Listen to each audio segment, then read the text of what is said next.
E aí, pessoal, tudo bem com vocês? Obrigado por você que clicou nesse link, nesse vídeo. Se você não é inscrito no nosso canal, quero te pedir para você se inscrever no nosso canal, curtir, compartilhar, comentar, pegar o link e mandar para o máximo de pessoas que você puder, que você vai nos ajudar muito. Bom, como você viu aí, o tema desse vídeo é a Bíblia. Foi uma pergunta que nos mandaram sobre a Bíblia. Então eu quero tentar fazer de uma forma bem sucinta e objetiva um resumo, tá, da história, bem básica, porque você pode pesquisar, ler a Bíblia e ver aí textos e documentários que tem aqui na internet, tá, sobre a Bíblia, que são excelentes. O que eu quero dizer, primeiro ponto é, a Bíblia é a regra de fé e prática para um cristão. Tá aqui. Se você quer ser abençoado, leia a Bíblia. Coloque em prática o que está na Bíblia. Bom, o primeiro ponto é, a Bíblia é um livro inspirado por Deus, tá? Não existe contradições, as pessoas falam sobre contradições na Bíblia, não existe contradições. O texto sagrado, a Bíblia, ela existe a versão protestante, que era a mais usada até então. Após 1517, quando houve a Reforma Protestante, então houve a chamada Contra-Reforma, que agregaram, a Igreja Católica então agrega mais livros para a Bíblia, que é chamada de livros deuterocanônicos. Eles agregam livros chamados de livros apócrifos, que são livros que trazem mais livros históricos, a questão de tradições, de alguns acontecimentos que nós não temos aqui na nossa Bíblia protestante. A Bíblia protestante tem 66 livros, a católica 73 e a Bíblia etíope tem 81 livros. Os 66 que tem na protestante tem em todas. O Antigo Testamento, a Bíblia é dividida em Antigo e Novo Testamento. O Antigo Testamento, os judeus creem nele também. Então é um texto muito antigo. A tradição judaica e cristã, ela utiliza o mesmo texto. De Gênesis a Malaquias, os textos são escritos em aramaico e hebraico.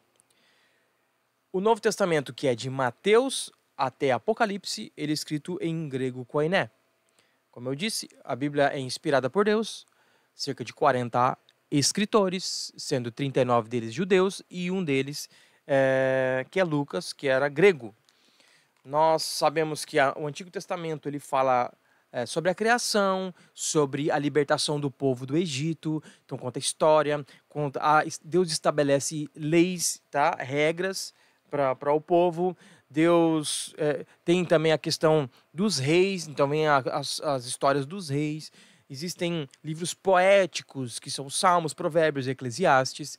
Tem os profetas maiores e menores, e isso não é porque um é mais importante que o outro, mas sim porque os textos são mais longos, tá? Os livros são maiores, que são livros proféticos, que Deus utiliza homens para falar com o povo dele, tá bom? Existe um tempo de cerca de 400 anos entre o Antigo Testamento e o Novo Testamento, que se você abrir a sua Bíblia aí, vai ter uma página em branco, que é chamado de período interbíblico, ou período do silêncio do Senhor, né? Que são cerca de 400 anos em que Deus não usa nenhum profeta. Então ele volta a falar pela boca de João o Batista, tá? Aquele que batiza Jesus. Então toda a Bíblia que você abre vai ter aqui, ó, uma página em branco, tá? De Malaquias para Mateus, ó. Tá bom?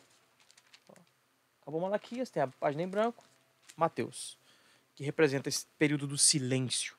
Vale ressaltar aqui que o próprio Jesus, ele utilizava os textos do Antigo Testamento nas suas mensagens, nos seus ensinamentos.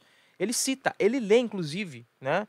Quando ele está lá ensinando os seus discípulos, por vários momentos na sinagoga ele lê os textos do Antigo Testamento, cita profetas. Então o próprio Jesus, ele chancela, ele outorga o Antigo Testamento como palavra de Deus, tá bom? O Novo Testamento ele vem sendo construído. A gente sabe, a Bíblia tem cerca de 3.500 anos, tá? Do princípio da escritura da Bíblia até os nossos dias de hoje. Aproximadamente 3.500 anos, mas e a humanidade tem mais tempo, sim. Como que começaram a escrever? Como que foi a questão de como chegou até esse povo? As histórias, por exemplo, de Adão. Gente, a criação Deus contou para Adão e Adão veio contando de geração para geração e é chamada de tradição oral. Até chegar ao ponto em que Moisés escreve, então, os 5 primeiros livros. Tá? Jó também é um livro muito antigo, que muitos teólogos entendem que ele também é um dos mais antigos da Bíblia. Jó é um homem que viveu há muitos anos atrás. Mas fato é, a história era contada como você escuta a história dos seus avós, dos seus pais. Quem tem bisavós aí conta, no passado era assim, quando eu morei aqui, esse aqui era só mato. Você sabe das histórias que contam. E a gente vai ouvindo as histórias, até que vem alguém e escreve e registra. Então começaram a registrar, tá bom? E depois, após Jesus vir, andar entre nós, morrer, ressuscitar e subir aos céus, a igreja começa. E a igreja precisa se comunicar. E eles começam a escrever, inspirados por Deus, tá bom? Então, em 2 Pedro, capítulo 3, versículo 15, o apóstolo Pedro escreve: E tende por salvação a longanimidade de nosso Senhor, como também o nosso amado irmão Paulo vos escreveu, segundo a sabedoria que lhe foi dada. Falando disto como todas as suas epístolas, entre as quais há pontos difíceis de entender, que os indultos e inconstantes torcem igualmente as outras escrituras, para sua própria perdição. Então o próprio apóstolo Pedro menciona os escritos de Paulo como escrituras, paralelo ao que já se cria como palavra de Deus. Existe uma coisa muito importante. Quando você vai estudar a Bíblia, a gente sabe, a gente encontra, existem documentários, estudos, a história escrita, que fala sobre os escritos do Mar Morto. O que são os escritos do Mar Morto? Até então, o texto Antigo Testamento, que é a Taná, que os judeus têm, eles eram utilizados de acordo com é chamado de texto massorético, ou Septuaginta, né? Também os textos mais antigos. E os manuscritos do Mar Morto, eles foram encontrados na década de 40 por pastores que estavam ali pastoreando, cuidando de cabras, e um animal se perde, entra numa caverna, eles pegam uma pedra e tacam lá para tentar fazer o animal sair, e escutam o barulho de quebrar alguma coisa. Então eles entram, quando eles chegam lá, existem jarros de barro. E lá dentro desses jarros de barro existem vários textos escritos, dentre os quais muitos textos bíblicos. Alguns textos que tinha sobre a lei do povo que morava lá, que era chamado dos essênios, né? Que viviam naquela época ali. E aí encontraram muitos textos que eles são datados de aproximadamente do 2º século. Essa descoberta foi sensacional. Por quê?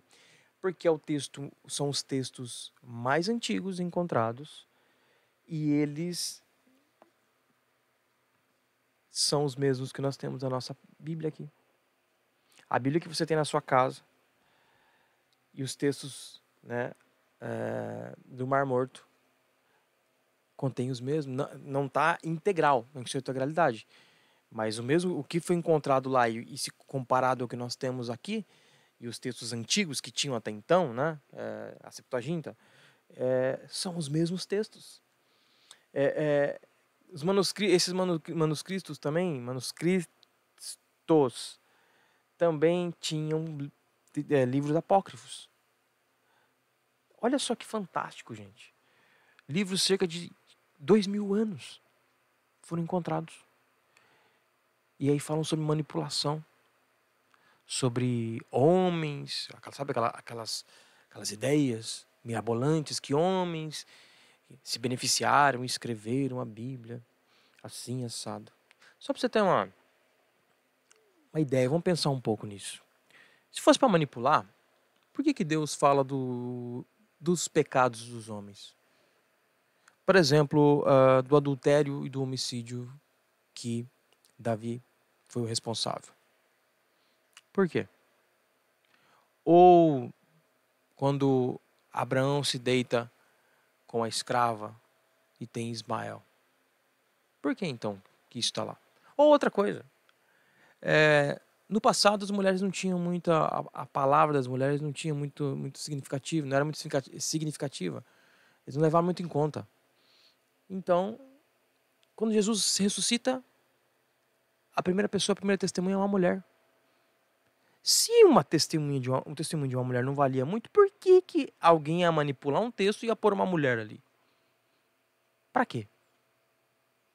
Isso demonstra que de fato tudo que está aqui é realidade. Creia ou não creia, o que está aqui é verdade. Eu te convido, se você não fez isso ainda, leia a Bíblia. Pesquise sobre a Bíblia. A Bíblia é atual, ela não precisa ser atualizada. Se você ler a Bíblia hoje, ela vai falar contigo. Se você ler amanhã, ela vai falar contigo. Ela vai de encontro às nossas necessidades. Ela supre tudo o que o ser humano precisa. Ela ensina, ela exorta, ela consola. A palavra de Deus é fantástica. A Bíblia é um livro sagrado, sim. Não é um livro vazio, mas é um livro que fala sobre a salvação, fala sobre a esperança, sobre um Deus maravilhoso que morre por cada um de nós, para que nós possamos viver a vida eterna com Ele. É isso. Pesquise. Se faz sentido para você, coloque nos comentários. Se você já estudou, já viu um documentário, algo legal, coloca aqui também. Isso nos ajuda muito. Obrigado por você que esteve até aqui. Se não se inscreveu, se inscreve, curte, compartilha, comenta, pega o link e manda para o máximo de pessoas que você puder. Isso nos ajuda muito. E se você tiver pergunta, como essa pergunta que nós respondemos aqui agora, nos mande, que eu teria o prazer de responder. Deus te abençoe. Muito obrigado. Até o próximo vídeo. Tchau.